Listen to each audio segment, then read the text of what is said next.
bulshadan hadda ina hor fadhido oo airlines way ka mid tahay arrintii waa u sharaxnay aad bayna u soo dhaweeyay wayna ku qalceen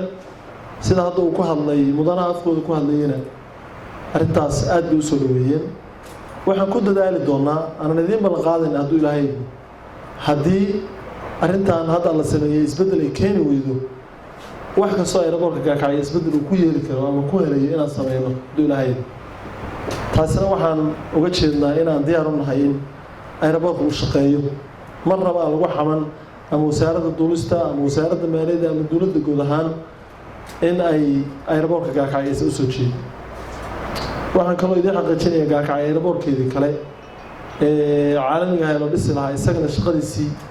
inaan hadduu ilaahay ma dhawaan bilaabi doono arrimo yaryar oo jiray iyadana waa la xaliyay waxaan ku dadaalaynaa insha Allah inaanu dhawaan dhagax dhigno si karimaa gudaha weyna la jooga arrintaasna uu nagala qayb qaatay aeroboorkii dambe Gaalkacyo in la xaliyo marka waxbaana ka qaban doonaa hadduu ilaahay sidii aan xalka arrintaas u gaari lahayn dacwad aan wadnay oo ugu qareemaynay in muddo ah aeroboortka Gaalkacyo Cabdullaahi Yuusuf International Airport oo in muddo ah xirnaa ayna u xirmeen sababa ay ku keeneen dakhliga ay dawladda ka qaado aad siyaado ugu noqday aeroboortka intaa kadib cabashada iyadii waxay gaadhay gobolka oo dhan iyo Puntland oo dhan cabashada markii halka gaadhayna waxa insha Allah waxa markiiba soo jawaabay oo ka falceliyay dawladda Puntland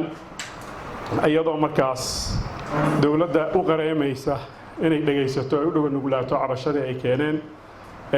bahda airlineska gobolka Mudug oo ku midaysan dalada la yiraahdo Muga codsiga iyaga marka waxa ka jawaabay labada wasaaradood ee qusaysay iyo gudoomiyihii hay'adda HRM oo jawaabay inay u dhaga nuglaadaan cabashada iyo tabashada ay soo gudbiyeen aeroboortka Gaalkacyo laga soo gudbiyeen ummadii bulshada gobolkan u dhalatay cabashadayadii way ka soo jawaabtay dawladda Puntland oo ugu horeyso wasaaradda duulista hawada iyo madaxweynaha iyo hay'adaha kale oo khidmadaha laga cabanayay ay aeroboortka ka qaadan jiray jawaabtaas loo keenay waanu ka mahadcelinaynaa cid kasta oo gacan ka geysatay oo arrintaas hawl aan uga baahnayn ka soo qabatayna waa u mahadcelinaynaa ka gobol ahaan iyo ka shacab ahaan iyo ka odayaal ahaan ciddii rabta inay wax qabataana baryo iyo isdaluucin la iskuma daraa la yidhi haddaynu inagu dhaqaale aynu leenahay aynaan wax ku maalgashanayn wixii caalamku ina siinayo oo dawladdu baryo ku soo hesho waxaa la rabaa in iyadana loo dhaga nuglaado aqoonta iyo dhaqaalaha cidda isku wadato oo wax inoo qabanaysana lagu tixgeliyo waxa ay ku taliyaan haddii hadda la geeyo heema iyo haddii bayre la geeyo iyo haddii godad la geeyo intuba waa deegaankii waa isla dhulkeennii waa dhulkii wiilasheenu ku dhammaadeen waa kaynu deganaa waa kii awowayaal deganaayeen meesha marka airport inoo noqon kartay tii magaalo inoo noqon kartay tii maslaxad kale inoo qaban karta waxaa la rabaa in loo dhaga nuglaado dadkana waxa hawiska oo ku jira laga saaro haddaan dadka dawladdu u waramin oo caqabadaha jira kala sheekaysan oo go'aamada ay qaadanaysa aysan u soo bandhigin oo go'aamadeeda dawladdu aysan karti u yeelan hadda wax walba sida la isugu haystay u baaba'aya inta waxa dheer airportka hadda waxa laga hadlay qiimo dhimistii agaasimuhu waa isbaraxay oo qoladaanu had ku soo riixay waxaan filayaa fuaad hameen dib toddobaadkan ilaa 5 diyaaradood inuu ku hoyin doono isaga iyo tiimkiisu airportka annana waa u daawasho tagi doonaa haddii alla idmo dadaalka iyo tallaabada hore loo qaaday oo loogu qareemiyay airportka Gaalkacyo waxaana u mahadcelinayaa dhammaan intii ka qayb qaadatay dhalinyaro odayaal dhammaan in arrinta loo kacay wixii sidaas oo kale loogu kacana inay maaragtay miro dhalayaan ay xaqiiq u tahay ama cadeyn u tahay arrintan Gaalkacyo waa magaalo weyn oo ogsoonahay oo goboladii hore Soomaaliya waa magaalo xuduudo badan leh oo ganacsiyo iyo Ethiopia ku furan Puntland baa ku furan Xamar baa ku furan haddii ay hesho dadkeeduna u kacaan dowladduna ay dadaasho wax badan oo tartan oo competition bay geli kartaa magaalo tartami karta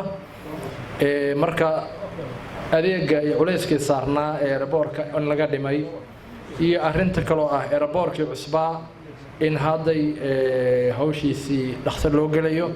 labada arrimoodba si gaar ah waxaan uga mahad celinaynaa dowladda uu hogaaminayo madaxweyne Saciid Cabdullaahi Deni oo arinta garowsatay maadaama gaalkacyo aysan dakhli kala lahayn airportkaas uu ahaa inuu madaxweynuhu u gartay inuu ka dhimo culayska oo uu airportradii kale ee Puntland adeegyadii laga qaaday wax badan uu ka sii dhimay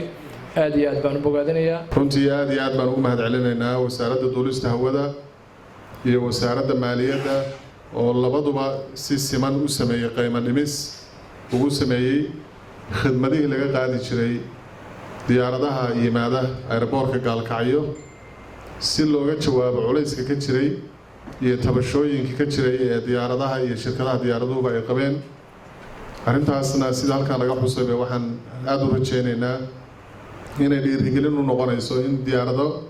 badan ay yimaadaan oo rakaabkii baahida u qabay in loo adeego loogu adeego haddii lahayn waxaan kaloo rajaynaynaa arrintaas inay culays badan ka qaado rakaabka laftigiisa oo diyaaradaha raacaya haddii lahayn ama ha noqdeen kuwa gudaha dalka gudihiisa isaga dhoofaya ama ha noqdeen kuwa caalamka u kala gooshaya waxaan runtii rabaa inaan kelmad ka idhaahdo arrinta la xiriidha waxqabadka dowladda ee ku wajahan airportka iyo airportka cusubba sida halkan agaasimuhuba ka xusay hadda airportkan hadda laga hadlayo ee diyaaradaha qiimo dhimista lagu sameeyey khidmadahooda waxaa jira shaqo hadda dhowaan gacanta laga qaaday oo ahayd in dayactir lagu sameeyo oo loo salaxaya xataa diyaaradaha jetka inay ka soo degto marka taasina hadda dayactirkeedii waa la fuliyey oo waxa lagu fuliyey waxa weeye labada runway mid ka mid ah